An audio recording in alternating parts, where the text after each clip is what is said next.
जय श्री सीताराम।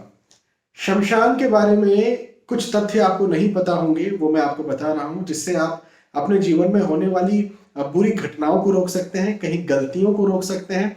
आप अपने जीवन में बहुत आगे बढ़ सकते हैं और बहुत उन्नति हासिल कर सकते हैं।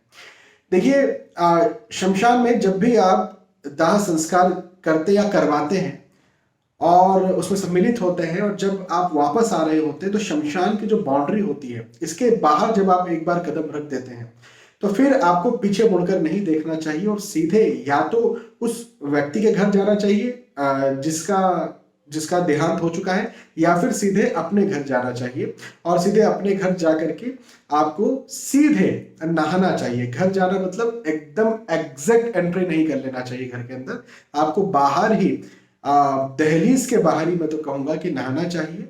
और उसके बाद में फिर शुद्ध होकर जो भी आपको नाम पसंद है, राधे राधे, राधा कृष्ण, श्री सीताराम, हनुमान जी का, भोले बाबा, जो भी नाम आपको पसंद है, ये नाम लेते लेते ही आपको जाना चाहिए। और अगरबत्ती या दिया, धूप बत्ती जरूर अपने घर के मंदिर में लगाना चाहिए।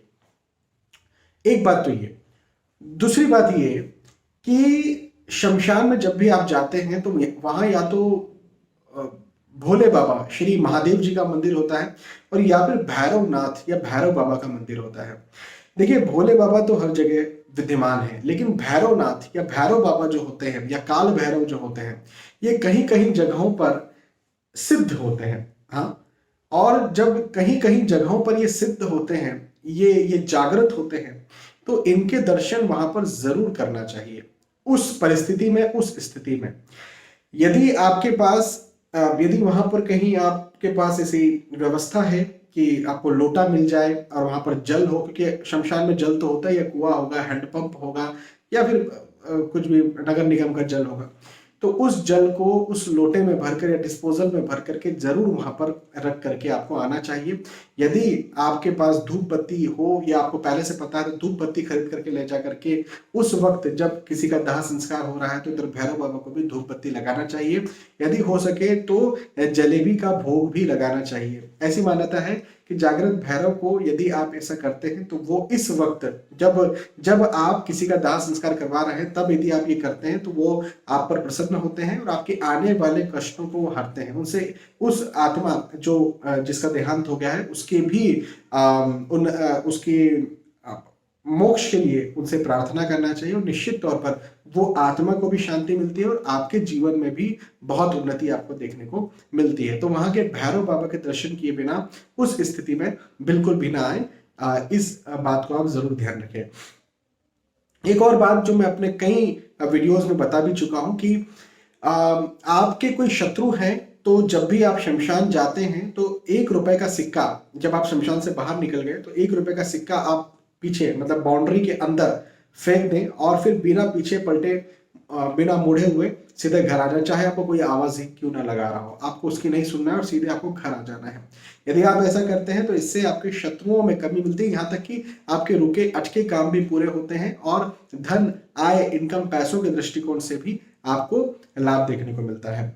यदि शमशान के शिवलिंग पर भी, अब हो सकता है कि आप ये किसी के अंतिम संस्कार में न जाएं, लेकिन ऐसे ही यदि आप शमशान के जो शिवलिंग है, उन पर यदि शमशान के ही कुएं या फिर हैंडपंप, देखो नगर निगम के जल की बात मैं नहीं कर रहा हूं, वो बाहर से आता है, हम बात करें शमशान की भूमि के जल की, तो शमशान की भूमि का जल या तो नदी हो सकता है, या फिर तालाब हो सकता है, या हैंडपंप हो सकता है, या फिर कुआं हो सकता है। तो उसी का जल लेकर के शमशान के शिव जी पर चढ़ाया जाए, तो ये भी बहुत ज्यादा फायदेमंद होता है, और यह कभी भी किया जा सकता है। इसके लिए ऐसा नहीं कि किसी का अंतिम संस्कार हो तो तभी जाना है।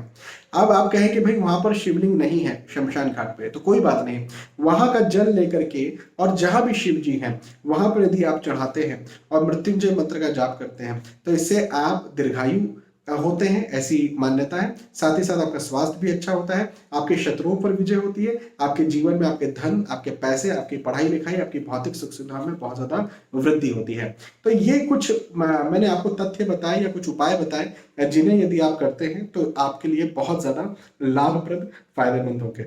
फिर मिलेंगे आने वाले वीडियोस में, तब तक के लिए आज के आपसे विदा चाहता हूँ। जय श्री सीताराम।